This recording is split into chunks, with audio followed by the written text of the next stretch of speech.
बारे में भी लड़की की यानी ग्रूम जैसे ब्राइड की हेल्थ का चेकअप होना, ब्राइड का विश करने योग देखना, और कहीं अगर जो लड़की है यानी दुल्हन जिसकी शादी हो रही है, कहीं अगर वो गंडमूल में पैदा हुई है और गंडमूल का शांत होना शादी से पहले बहुत जरूरी है। और तीसरा बात, किसी भी लड़की की शादी होने से पहले ये भी कुंडली से चेकअप कर लेना कि उनका कैरेक्टर कैसा है, क्योंकि ये चीजें कि कोई चेकअप किसी को इंटेंशन नहीं होती, बस मिले देखा और क्लिक हो गए। According to the modern time, you've got to be clicked with a partner. Whether you know the person or not, that doesn't matter. You've got to be clicked. I don't know what is this click. But उसके बाद आप देखते हैं जी within 3 days or within months, within 6 months, things are not working out. Everything is on the rocks. फिर लोग पूछना शुरू करते हैं। बहुत चीजें आप पहले ही उसको अवॉइड कर सकते हैं, इतनी ग्रीफ लेने की जरूरत नहीं होती। चलते हैं जी कॉलर की तरफ। और मैं बात कर रहा था कि लड़की की कुंडली से ये चेकअप करना कि उनका कैरेक्टर कैसा है, बाद में लेके फिर उसको रोना धोना नहीं पड़ता। ये कुछ चीजें पहले जाननी जरूरी होती है, आपके लिए बहुत जरूरी होती है। अब पहले बात है कि अब लड़की की हेल्थ, वीमेन्स हेल्थ, शादी जिनके साथ करवा रहे हैं, अगर उनकी वीमेन्स हेल्थ की प्रॉब्लम बनी हुई है या बहुत सीवियर है तो उसको देखना बहुत कुंडली से देखना बहुत जरूरी होता है। अब अगर जन्म कुंडली में शुक्र यानी वीनस, चंद्रमा यानी मून और मंगल मार्स ये अष्टम भाव में आ जाए तो ऐसी जो लड़की को गुप्त रोग हो सकते हैं, यानी वीमेन्स हेल्थ प्रॉब्लम हो सकती है, जिसके ताल्लुकात उनके मेंस्ट्रुएशन साइकिल से भी हो सकता है और जिसका ताल्लुकात ब्लड सर्कुलेशन से भी हो सकता है। अगर मंगल और शनि कुंडली में अष्टम भाव में हो और वो बहुत नीच बैठे हुए हों, तब भी वीमेन्स हेल्थ की प्रॉब्लम चलती रहती है, हार्मोन प्रॉब्लम चलती रहती है, हार्मोन अनबैलेंस हो जाती है। अगर अष्टम भाव में पापी ग्रह हो जाए, अष्टम भाव है हमारा पेट का निचला हिस्सा, below the button of belly, जो हमारा अष्टम भाव कुंडली का जो 8वां घर है, जो हमारा जैसे लगन जो है वो ये वाला पार्ट है, ये लगन है। ये मुंह जो है ये दूसरा हिस्सा है, माउथ। ये लगन जो है ये वाला पार्ट है। तो इसी तरह जो below the button of belly है वो 8th हाउस है। अगर 8th हाउस में पापी ग्रह बैठ जाए तब हेल्थ, लेडीज हेल्थ प्रॉब्लम, जो वीमेन्स हेल्थ प्रॉब्लम चलती रहती है। अगर शुक्र और मंगल सप्तम भाव में आ जाए, सप्तम भाव भी 8वें भाव के साथ ही है, वही उसी स्थान को रिप्रेजेंट करता है। और इसमें ये उनकी लेडीज की जो ladies health problem long term पे चलती रहती है। कोई इन्फेक्शन हो सकती है लोअर एब्डोमेन में, और कोई स्वेलिंग हो सकती है, इन्फ्लेमेशन हो सकती है, ऐसे ट्यूब ब्लॉक हो जाती है कई बार। तो ये जो औरतों की बीमारियां होती हैं वो पर्टिकुलर उससे रिलेट करती हैं। और सप्तम भाव में अगर 7th हाउस जो कुंडली का है, अगर मंगल की राशि है यानी एरीज है, स्कॉर्पियो है, और उस पर शनि की दृष्टि हो, शनि लगन में बैठ के या शनि पंचम भाव में बैठ के वहां दृष्टि देख रहा हो, तब भी लेडीज को वीमेन्स हेल्थ प्रॉब्लम शुरू हो जाती है। चलते हैं कॉलर की तरफ। ज्योतिष शास्त्र में एक पंचम भाव में अगर किसी भी लड़की कोई कुंडली में पंचम भाव में मंगल आ जाए तो वो, मैं उसे मंगलिक मानता हूं। अपनी प्रैक्टिस से, अपने एक्सपीरियंस से जो सीखा है उसका रीजन ये होता है कि बच्चा पैदा होने नहीं देता। वो बच्चा पैदा, अगर लड़की बच्चा कंसीव करना चाहती है तो उस मिसकैरेजेस हो जाती है, अबॉर्शन करवानी पड़ती है कई बार। और कई बार प्रेगनेंसी बहुत ज्यादा, प्रेगनेंसी के दौरान हेल्थ की कॉम्प्लिकेशन बनी रहती है। कई बार आप बच्चा, आप पांव आपका भारी है यानी आप प्रेग्नेंट हैं तो ब्लीडिंग हो जाती है। तो ये ऐसे डेंजर, कई बार यूट्रस के अंदर इन्फ्लेमेशन हो जाती है, ट्यूब स्वेलअप हो जाती है। तो मंगल जो पंचम भाव का है, औरतों के लिए इतना अच्छा नहीं होता। तो उसका कई बार थर्ड मंथ ऑफ द, जब आप बच्चा कंसीव करती हैं, जो तीसरा महीना होता है, 5वां महीना, 8वां महीना, वो बच्चे के लिए काफी ज्यादा डेंजर होता है, उसमें खतरा हो सकता है। तो इसका भी बहुत देखना होता है। चलते हैं जी कॉलर की तरफ। पंचम भाव में अगर मंगल हो तो मैं कह रहा था कि वो, मैं उसे मंगलिक मानता हूं क्योंकि वो बच्चे की पैदाइश को रोक देता है और बच्चे पैदा होने में कॉम्प्लिकेशन बहुत हो जाती है। और फिर अगर चौथे कुंडली की, लड़की की कुंडली के चौथे घर में या छठे भाव में मंगल शनि इकट्ठे हो जाए तो यूट्रस है उसकी प्रॉब्लम हो जाती है। उसके अंदर ग्रोथ पैदा हो जाती है और यूट्रस का जो माउथ है वो ओपन, उसकी क्लोजिंग हो जाती है, यानी वहां प्रॉब्लम स्वेलिंग हो जाती है, तो कई बार उसका ऑपरेशन करवाना पड़ता है फिर। और इसी तरह लगन में सूर्य हो, सप्तम भाव में शनि हो, अगर लड़की के लगन में सूर्य हो, सप्तम भाव में शनि हो, तो बच्चा पैदा करने की ताकत औरत में बहुत कम हो जाती है, बहुत कम होती है। तो ड्राइव भी कई बार बहुत कम होती है, तो ये भी बहुत जरूरी देखना होता है। अगर कुंडली के छठे घर में शनि के साथ साथ चंद्रमा सप्तम भाव में हो और एकदम से कमजोर हो, तो जैसे हमारी जुबान में कहते हैं गर्भाशय के रोग होते हैं, क्योंकि बच्चा जहां पे जो मां की जो कोख है वो काफी कमजोर होती है, लड़की की कोख बहुत कमजोर होती है, बच्चे को बर्दाश्त करने के लायक नहीं होती, तो ये इस तरह का रोग होता है। चलते हैं जी कॉलर की तरफ। जो मैं बात कर रहा हूं कि ये रोग है, इन सभी का ज्योतिष में उपाय है। और इसको इस तरह मत लीजिए कि अगर ये ग्रह इस तरह पोजीशन होगी तो फिर क्या होगा। ज्योतिष में इसके उपाय पूरी तरह बखान किए गए, आप करवा सकते हैं। चलते जी कॉलर की तरफ करते हैं और बात करते हैं। फिर जो बात कर रहा था कि लड़की की कुंडलियों को देख के मैं कर रहा था कि उनकी हेल्थ प्रॉब्लम, विमेन्स हेल्थ, ये प्रॉब्लम्स के हल ज्योतिष में हैं, इनके उपाय दिए जाते हैं, लेकिन उसको एक्नॉलेज करना बहुत जरूरी होता है।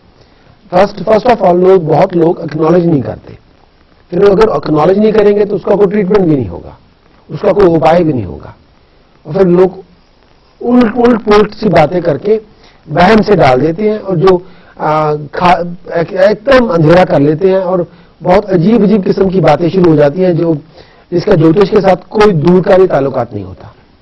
एक फनी सॉर्ट ऑफ कॉन्वर्सेशन हो जाती है जिसका पढ़ाई लिखाई से, विद्या से कोई ताल्लुकात नहीं है। चलते हैं जी कॉलर की तरफ। चलता है जो होती है तो उसके बारे में भी आज हम आपसे बातचीत करेंगे, लेकिन हर हफ्ते की तरह इन चीजों के बारे में भी जानकारी दी जाएगी और आपसे बात भी होगी और ज्योतिष चर्चा के बारे में भी जानकारी होगी और भी कई टॉपिक्स हैं जो मैं हर हफ्ते ज्योतिष चर्चा में लेके आना चाहता हूं, ताकि थोड़ी बहुत एजुकेशन भी हो जाए, थोड़ा बहुत लर्निंग प्रोसेस भी चलता रहे और ज्योतिष में इंटरेस्ट भी बना रहे, क्योंकि ये सूडो साइंस नहीं है, ये फैक्ट साइंस है। तो क्योंकि काल यानी समय और जो ग्रह नक्षत्र तारे उनकी गणना और उनका हमारे ऊपर जो प्रभाव है, इफेक्ट है, उसको लेकर ज्योतिष शास्त्र चलता रहता है। और इस उम्मीद पर कि आप मुझे कॉल करेंगे और आपसे मुलाकात भी होगी और आज हम ज्योतिष चर्चा भी करेंगे।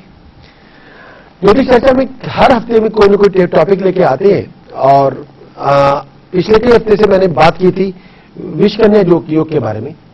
और विषकन्या योग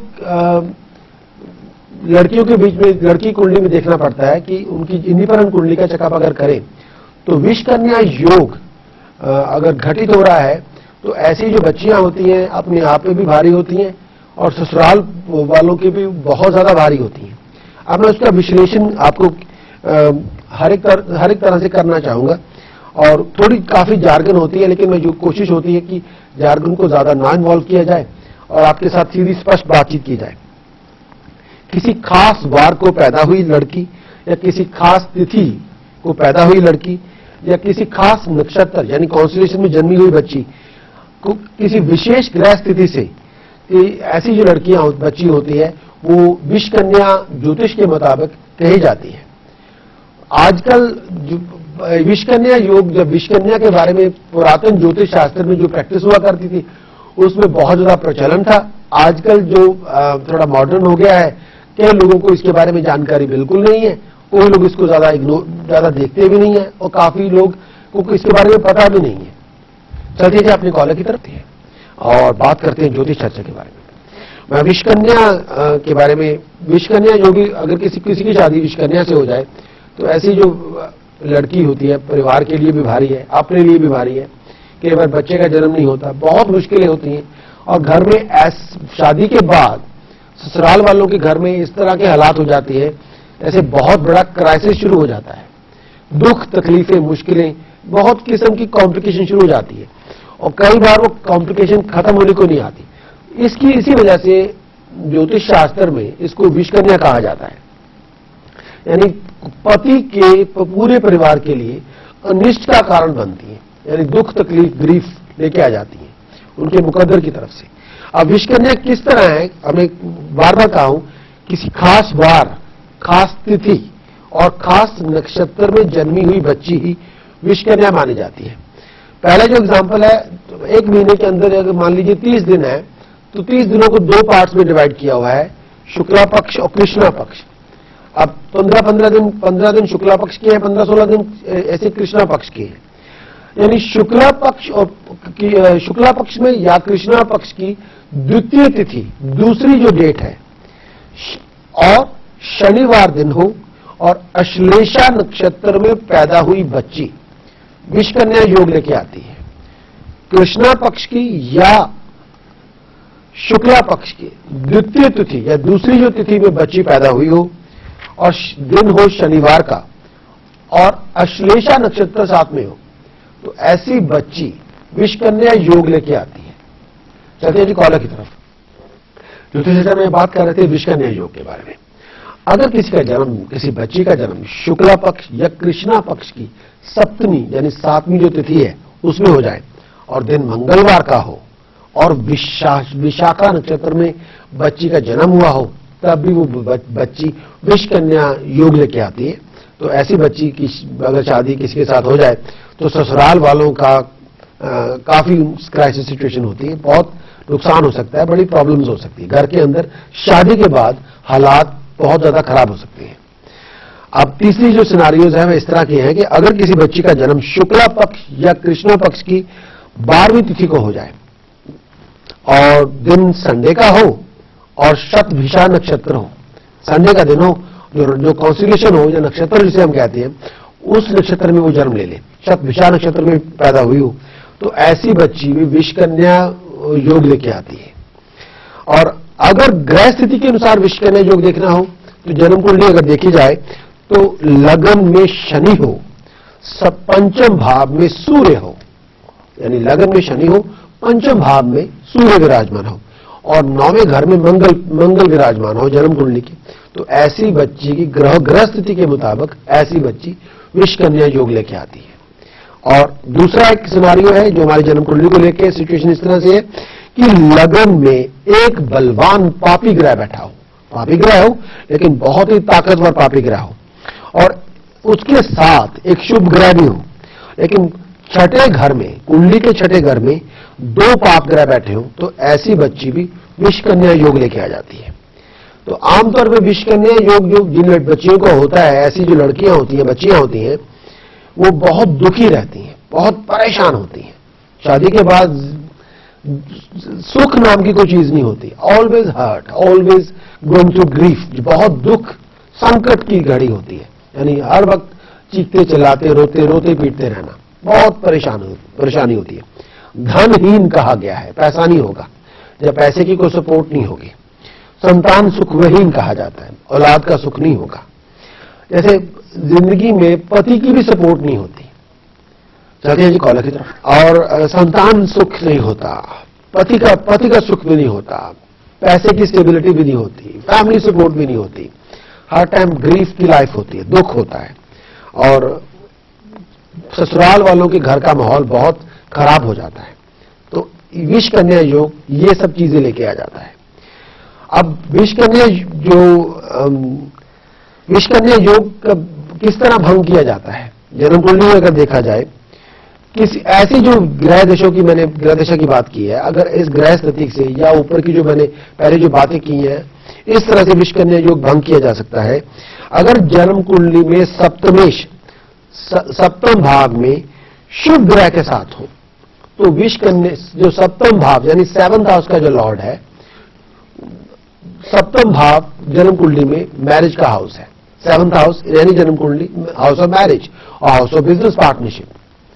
तो सप्तम भाव का स्वामी शुभ ग्रह के साथ हो, सप्तम भाव में विराजमान हो, तो विष कन्या योग भंग हो जाता है। विष कन्या योग फिर वो उतना ज्यादा नुकसान ससुराल वालों